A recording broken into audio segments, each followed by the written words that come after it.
은하수 59회 오늘의 글 제목은 혹시 하나님도 나를 착하게 보고 있을까?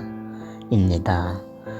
혼자 있을 때 위 옷을 벗고 가슴과 배를 쳐다보기도 하고 만져보기도 했습니다. 그러나 하나님을 찾을 수 없었습니다. 다른 사람은 하나님을 보기도 하고 마음도 가지고 있다고 하는데 나는 왜 하나님을 보지도 못하고 내 마음도 찾지를 못하는 것일까? 혹시 교회를 다니지 않아서 지혜가 너무 많아서 그럴지도 모른다 하는 생각에 걱정을 많이 했습니다. 지혜를 어떻게 하면 버릴 수 있는 것인지 고민했습니다. 방법이 있다. 밤 12시쯤 넘으면 모두 잔다. 그 시간에는 사람들이 하나님을 보지 않을 것이다. 착한 마음으로 준비했다가 12시쯤에 밤 하늘을 보자. 어쩌면 하나님을 볼 수 있을지도 모른다. 어느 날 이러한 생각을 했습니다. 날짜를 정하고 착하게 살려고 노력을 하는 가족이 잠든 자정에 밖으로 나왔습니다. 온종일 죄를 짓지 않으려고 노력하다가 나온 것입니다. 하늘을 바라봅니다. 달이 보이고 별들이 반짝입니다. 사면 팔방을 세밀히 살핍니다. 그러나 하나님은 보이지 않습니다. 엄마, 성경이 진짜라고 했잖아. 왜 성경도 하나의 책인데 진짜라고 하는 거야? 하나님이 성경 속에 있다고 했잖아. 아무리 찾아도 없는데 성경 어디에 하나님이 있다는 거야?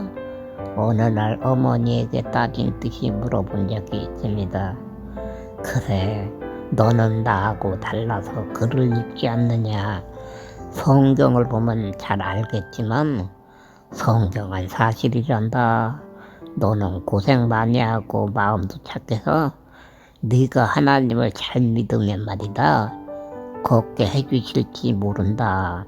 그리고 교회에 다니지 못하더라도 성경 계속 읽으면서 기도하렴. 의심하고 하나님 믿으면 안 된다. 성경은 거짓 없는 하나님 말씀이다. 어머니는 말했습니다. 물어보나 마나 하나님 편입니다. 정확한 대답을 들을 수 없다는 생각에 실망을 했습니다. 그러나 기분은 좋았습니다. 착하다는 말, 어머니에게 처음 들어본 말이기 때문입니다. 자신은 착하지 않은데 어머니가 착하다고 하여 기분이 묘했습니다. 혹시 하나님도 나를 착하게 보고 있을까? 하고 생각해 보았습니다. 욕을 많이 했지만 나쁜 짓을 한 적이 없는 것 같아 하나님이 착하게 보실지도 모른다는 엉뚱한 생각을 합니다. 소식적부터 가지게 된 하나님에 대한 고민, 소식적부터 인생에 대한 고민이 많았던 기근이 어머니는 결국 방언으로 또 다른 고민을 숙제로 남긴 것입니다. 어머니는 1, 2년에 한 번씩 방언을 했습니다. 어머니가 방언하는 해에는 하나님이 진짜로 있을지도 모른다는 생각에 성경을 보고 기도했습니다. 그러나 어머니가 방언하지 않는 해에는 성경도 보지 않고 기도도 하지 않았습니다. 세상에, 나 같은 불고자는 하나님 믿어도 소용없구나. 정말로 하나님은 나쁘다. 우리 같은 불구자는 사람도 아니고 영혼도 없는 모양이다. 그래, 이제부터는 성경도 보지 말고 기도도 하지 말자. 하나님은 불공평하다. 어느 날 성경을 보다가 덮어버립니다. 상처를 입은 것입니다. 레위기 21장 16절에서 20절에 여호와께서 모세에게 일러 가라사대 아론에게 고하여 이르라.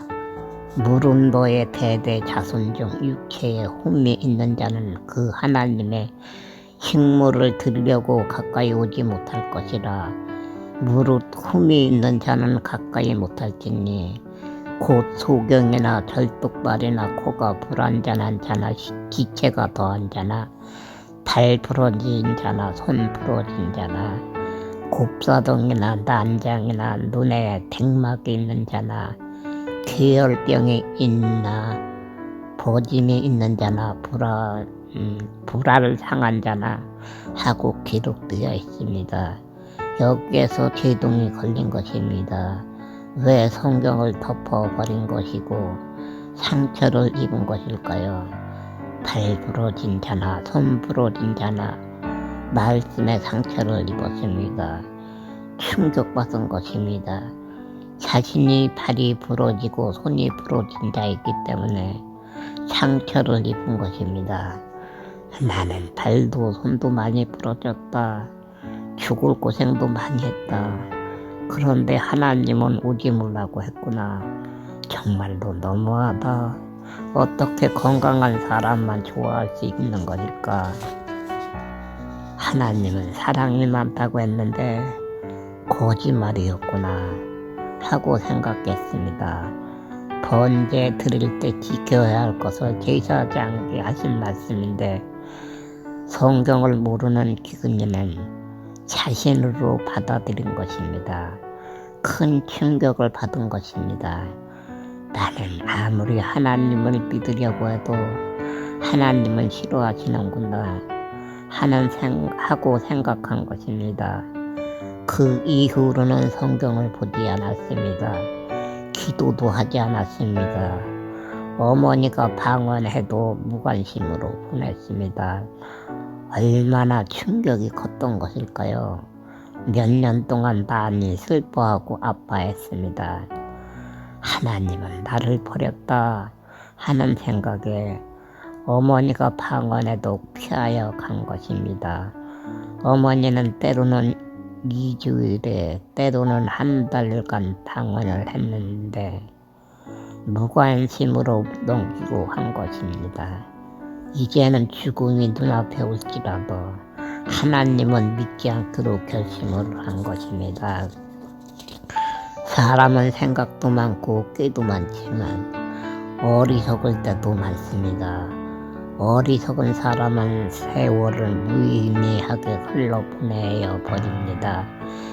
기근이도 생각이 많고 꽤 많은 인생이었지만 어리석은 인생이었습니다.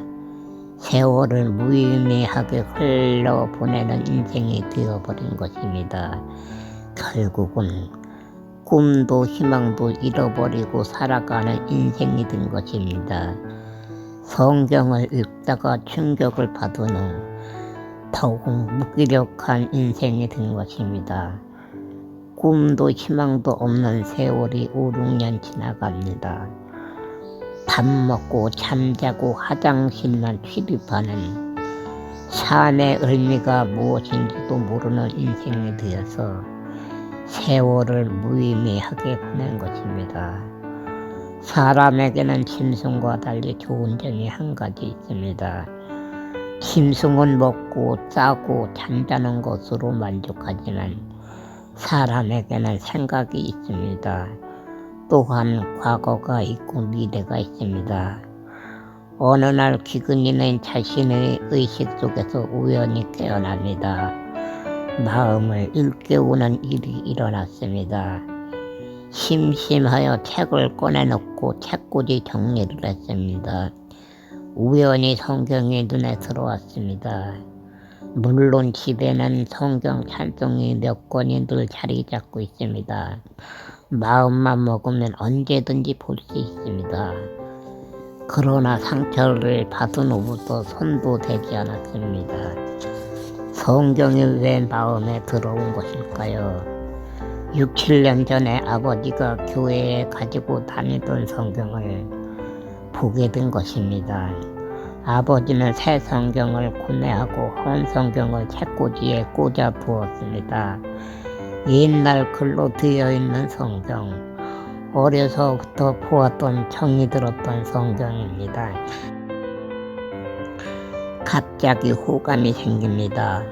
자신도 모르게 성경을 집어들고 펼쳤습니다.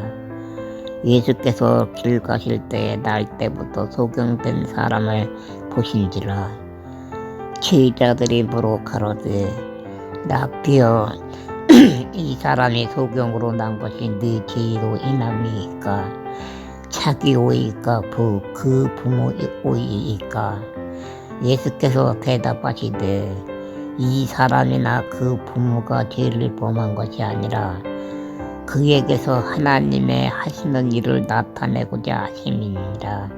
요한복음 9장 1절에서 3절. 어쩌면 하나님 사랑이었는지도 모릅니다. 아버지가 빨간 줄을 그어 놓은 부분을 보게 되었습니다. 이상합니다. 마음이 가벼워집니다. 마음에 맺혀있던 무거운 짐이 사라지는 것 같은 느낌을 받았습니다. 하나님을 향한 오망이 눈놓듯이 사라진 것입니다. 소경도 나처럼 병신이다. 그렇다면 하나님이 나도 소경처럼 좋게 보고 계시는 것일까 하고 생각을 했습니다. 분명히 소경도 자신과 똑같은 장애우인데 부모나 자기 죄 때문에 장애우가 된 것이 아니라고 하셨기 때문입니다. 더욱 신기한 말씀은 하나님의 일을 나타내려고 태어난 것이다 하고 예수님이 말씀하셨다는 점입니다. 그래, 사람들이 예수님은 하나님 아들이라고 했어. 하나님 아들이 거짓말을 하지 않았을 것이다. 고개를 끄덕이며 중얼거립니다. 소경으로 태어난 것도 하나님의 뜻이라는 말에 마음이 녹은 것입니다. 성경을 앞으로 넘깁니다. 예수께서 들으시고 이르시되 건강한 자에게는 의연히 쓸데없고 병든 자에게라야 쓸데있느니라. 마태복음 9장 12절. 세상에, 예수님은 건강한 사람을 위하여 오신 것이 아니라고 합니다.